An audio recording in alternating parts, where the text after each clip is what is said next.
Hello నమస్తే, నేను journalist YNR. Andhra Pradesh మాజీ ముఖ్యమంత్రి జగన్మోహన్ రెడ్డి ఈరోజు సుదీర్ఘంగా మీడియాను ఉద్దేశించి మాట్లాడారు. ఆంధ్రప్రదేశ్లో జరుగుతున్న పరిస్థితులు, ఆంధ్రప్రదేశ్ ప్రభుత్వం తీరుపైన కొన్ని విమర్శలు కూడా చేశారు.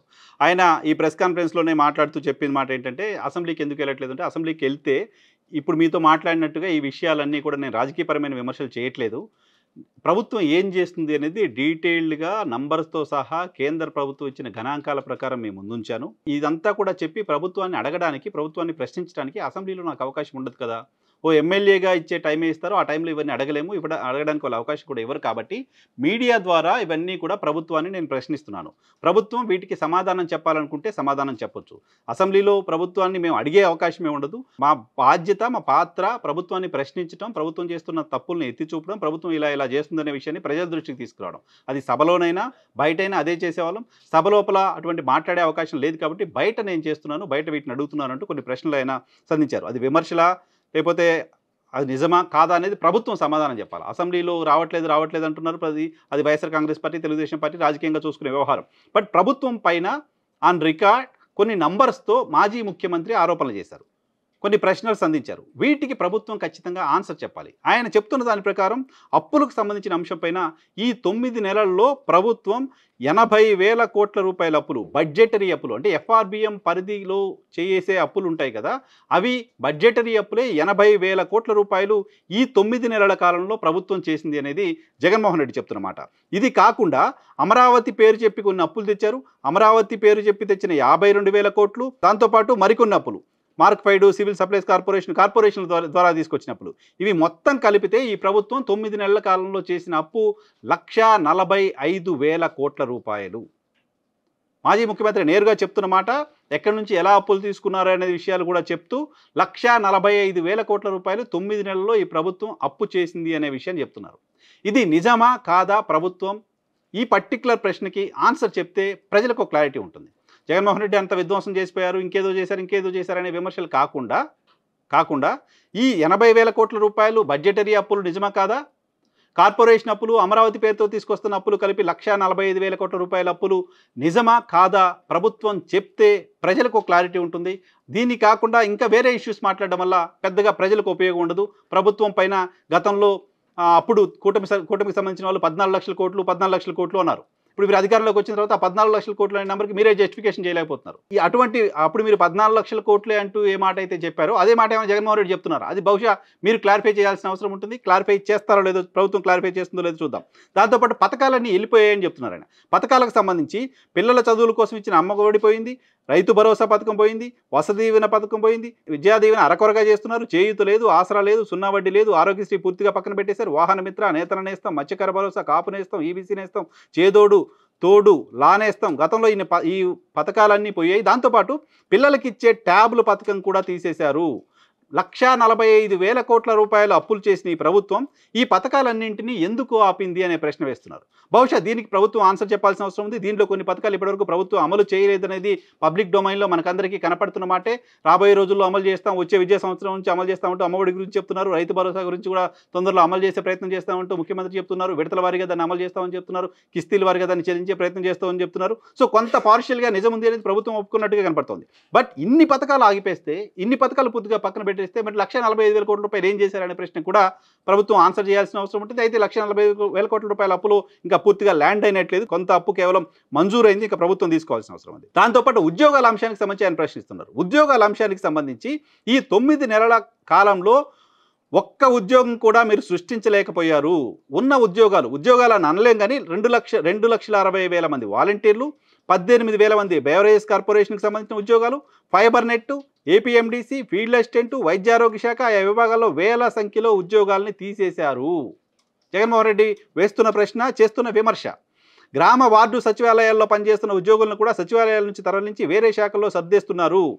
ప్రభుత్వ ఉద్యోగులను కూడా మోసం చేశారు. ప్రభుత్వం రాగానే ఐఆర్ ఇస్తున్నారు, 9 నెలలైంది, ఒక్క రూపాయి కూడా ఇవ్వలేదు. పీఆర్సీ అన్నారు, ఉన్న పీఆర్సీ చైర్మన్తో బలవంతంగా రాజీనామా చేయించారు. 1వ తారీఖున జీతాలు అన్నారు, ఒక్క నెల మాత్రమే 1వ తారీఖున జీతాలు ఇచ్చారు ఈ 9 నెలల్లో. ఇవన్నీ కూడా మాజీ సీఎం ప్రభుత్వంపై చేస్తున్న ఆరోపణలు. వీటిలో నిజముందా? 2,60,000 ఉద్యోగాలు తీశారు అనేది ఓపెన్గా కనపడుతుంది. అది నిజం కాదు అని ప్రభుత్వం చెప్పాల్సిన అవసరం లేదు. దాంతోపాటు మిగతా డిపార్ట్మెంట్స్లో కూడా బెవరేజ్ కార్పొరేషన్ కూడా పూర్తిగా తీసేశారు కాబట్టి ప్రభుత్వ దుకాణాలు లేవు కాబట్టి వాళ్ళందరూ ఉద్యోగాలు కూడా పోయినాయి అనేది ఓపెన్గా అందరికీ తెలుస్తున్నమాట. 18,000 మంది ఉపాధి కోల్పోయారు అనే విషయం అందరికీ కనపడుతున్నమాట. ఇవి కాకుండా మిగతా డిపార్ట్మెంట్స్లో కూడా ఉద్యోగాలు తీసేశారంటూ ఏపీ మాజీ సీఎం చెప్తున్నారు. అది నిజమా కాదా? దాంతోపాటు ఉద్యోగులకు సంబంధించి ఐఆర్ ఇస్తామని మోసం చేశారు, పీఆర్సీ చైర్మన్ రాజీనామా చేయించారు, 1వ తారీఖున జీతాలు ఇస్తున్నారు, 1 నెల మాత్రమే జీతాలు ఇచ్చారనేది ఏపీ మాజీ సీఎం చెప్తున్నారు. నిజమా కాదా ప్రభుత్వం క్లారిఫై చేస్తే ప్రజలకు ఒక క్లారిటీ ఉంటుంది. దాంతోపాటు ఆయన మరొక కీలకమైన ఆరోపణ చేస్తుంది మెడికల్ కాలేజీల అంశానికి సంబంధించి. మెడికల్ కాలేజీలు మేము 17 మెడికల్ కాలేజీలు మంజూరు చేయించి పనులు మొదలు పెడితే ఆ మెడికల్ కాలేజీలన్నింటినీ మీరు ఆపేశారు, వాటిని ప్రైవేటు పరం చేసే ప్రయత్నం చేస్తున్నారు. కేంద్ర ప్రభుత్వం మెడికల్ సీట్లు ఇస్తామని చెప్తుంటే వాటిని తీసుకోమని చెప్తున్నారు. కేంద్ర ప్రభుత్వం నిన్న బడ్జెట్లో చెప్పింది 75,000 మెడికల్ సీట్లను వచ్చే 5 ఏళ్లలో మేము తీసుకురాబోతున్నాం, ప్రతి ఏటా మినిమం 10,000 కొత్త మెడికల్ సీట్లని మేము క్రియేట్ చేయబోతున్నాం అంటూ కేంద్ర ప్రభుత్వం పక్క చెప్తుంటే మీరు మెడికల్ కాలేజీలు మాత్రం పక్కన పెట్టేశారనే ఒక ఆరోపణ కూడా చేస్తున్నారు. ఇది నిజమా కాదా కూడా ప్రభుత్వం సమాధానం చెప్పాల్సిన అవసరం ఉంటుంది. దాంతోపాటు ఇసుక స్కామ్కి సంబంధించి కూడా ఇసుక అంశానికి సంబంధించి గతంలో మేము ఇసుకంతా కూడా సింగిల్ టెండర్ ఇచ్చి ఒకరికే ఫ్రాంచైజ్ లాగా ఇచ్చేసి ప్రభుత్వానికి ప్రతి ఏటా 750 కోట్ల రూపాయల ఆదాయాన్ని తీసుకొచ్చే ప్రయత్నం చేశాం. ఇప్పుడు మీరు ఉచిత ఇసుక అని చెప్తున్నారు, బట్ గతంలో కంటే ఎక్కువ రేటుకు ఇసుక ప్రజలు కొనాల్సి వస్తుంది. సో ఇసుక ద్వారా వచ్చే ఆదాయం ఏంటి? 750 కోట్ల రూపాయలు మేము రాష్ట్ర ప్రభుత్వానికి ఆదాయాన్ని ఇస్తూ దాంతోపాటు ప్రజలకి అందుబాటు ధరలో ఇసుక ఉంచాము. ఇప్పుడు ప్రజలకు అందుబాటు ధరలో ఇసుక లేదు, 700 కోట్ల రూపాయల ఆదాయం కూడా రావట్లేదు అని ఆరోపణ చేశారు. ఇది నిజమా కాదా కూడా ప్రభుత్వం ఆన్సర్ చేయాల్సిన అవసరం కనపడుతుంది. దాంతోపాటు ఇంకా చాలా హామీలు ఇచ్చారు, వాటన్నిటిని కూడా ప్రభుత్వం మోసం చేసింది, చీట్ చేసింది అంటూ చెప్తున్నారు. దాంతోపాటు కాగ్ రిపోర్ట్ పైన కూడా చంద్రబాబు నాయుడు గారు నేరుగా ఒక పవర్ పాయింట్ ప్రజెంటేషన్ లాగా చెప్పారు. దాంట్లో కూడా చీట్ చేశారనేది జగన్మోహన్ రెడ్డి చెప్తున్నమాట. పవర్ పాయింట్ ప్రజెంటేషన్లో 2014 నుంచి 19 వరకు మీ సర్కార్ హయాంలో ఏ స్థాయిలో అభివృద్ధి జరిగింది, అలా కాకుండా 2019 నుంచి 24 వరకు మా సర్కార్ హయాంలో ఏ స్థాయిలో అభివృద్ధి జరిగింది, ఈ కంపారిజన్ చేయాలి. కాబట్టి కానీ మీ ప్రభుత్వ హయాంలో బాగా జరిగిన ఒక సంవత్సరాన్ని, మా ప్రభుత్వ హయాంలో బాగా జరగని ఒక సంవత్సరాన్ని కంపేర్ చేస్తూ గత ప్రభుత్వం విధ్వంసం చేసింది అని చెప్పడం ఎంతవరకు సరైంది అంటూ ఆయన చెప్తున్నారు. అలా కాకుండా అది నిజమా కాదా? మీరు 5 ఏళ్ళు కంపేర్ చేసి చెప్పారా, ఒక సంవత్సరమే చెప్పారా? అది కూడా ప్రభుత్వం వైపు నుంచే ఒక క్లారిటీ ఇవ్వాల్సిన అవసరం ఉంది. క్లారిటీ కనపడుతోంది క్లియర్గా, బట్ నేరుగా మాజీ ముఖ్యమంత్రి మీపైన ఇటువంటి ఆరోపణలు చేశారు కాబట్టి దానిపైన కూడా ప్రభుత్వం ఒక ఆన్సర్ చెప్పాల్సిన అవసరం కనపడుతోంది. సో ఇటువంటి కీలకమైన విషయాల్లో నేరుగా ప్రభుత్వాన్ని ఆయన ప్రశ్నిస్తూ ప్రభుత్వం తప్పు చేసింది అని చెప్తున్న నేపథ్యంలో దానికి ప్రభుత్వం ఆన్సర్ చెప్పాల్సిన అవసరం ఉంటుంది. దాంతోపాటు ఆర్థిక విధ్వంసం జరిగింది అనే మాట పదే పదే చెప్తూ ఉన్నారు. ఆర్థిక విధ్వంసం ఏంటి అనేది కూడా ప్రభుత్వం క్లారిఫై చేయాలి. ఆర్థిక విధ్వంసం అనే అంశానికి సంబంధించి కన్వీనియంట్గా కొన్ని ఫిగర్స్ మాత్రమే ఈ ప్రభుత్వం చెప్తోంది, వాస్తవాలు దాస్తోంది అనేది జగన్మోహన్ రెడ్డి చెప్తున్నమాట. జగన్మోహన్ రెడ్డి చెప్తున్న దాని ప్రకారం చంద్రబాబు నాయుడు గారు 2014 నుంచి 18 వరకు పనిచేసిన కాలంలో తలసరి ఆదాయంలో దేశంలో 18వ స్థానంలో ఉన్నాము.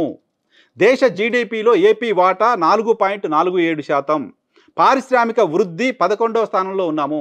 ఏది 14 నుంచి 19 వరకు చంద్రబాబు నాయుడు గారి టెన్యూర్లో తలసరి ఆదాయంలో 18వ స్థానంలో, జీడిపిలో ఏపీ వాటా 4.47%, పారిశ్రామిక వృద్ధిలో 11వ స్థానంలో అప్పుడు ప్రభుత్వం లాస్ట్ ఇయర్లో ఉంది అనేది ఆయన చెప్తున్నమాట. ఇప్పుడు జగన్మోహన్ రెడ్డి 2019 నుంచి 24 వరకు రూల్ చేసిన టైంలో తలసరి ఆదాయంలో దేశంలో చంద్రబాబు నాయుడు గారి టైంలో 18వ స్థానంలో ఉంటే జగన్మోహన్ రెడ్డి హయాంలో 15వ స్థానంలో ఉంది అనేది జగన్ చెప్తున్నమాట. దేశ జీడిపిలో ఏపీ వాటా చంద్రబాబు నాయుడు గారు ముఖ్యమంత్రి ఉండగా 4.47% అయితే జగన్ ముఖ్యమంత్రిగా ఉన్న 5 ఏళ్ల కాలంలో 4.80%. అంటే గతంలో కంటే దాదాపు 33% పెరిగింది అనేది ఆయన చెప్తున్నమాట. పారిశ్రామిక వృద్ధి రేటు 5 ఏళ్లకు కలిపి చూసేదానికంటే చివరి ఇయరే చూస్తారు కాబట్టి చివరి ఇయర్ 2023-24 సంవత్సరంలో పారిశ్రామిక వృద్ధి రేటు జగన్మోహన్ రెడ్డి హయాంలో దేశంలో 9వ స్థానంలో ఆంధ్రప్రదేశ్ ఉంటే చంద్రబాబు నాయుడు గారు లాస్ట్గా రూల్ చేసిన 2018-19 సంవత్సరంలో 11వ స్థానంలో ఉంది. సో 11 నుంచి 9వ స్థానానికి మేము పారిశ్రామిక వృద్ధి రేటును తెచ్చాం.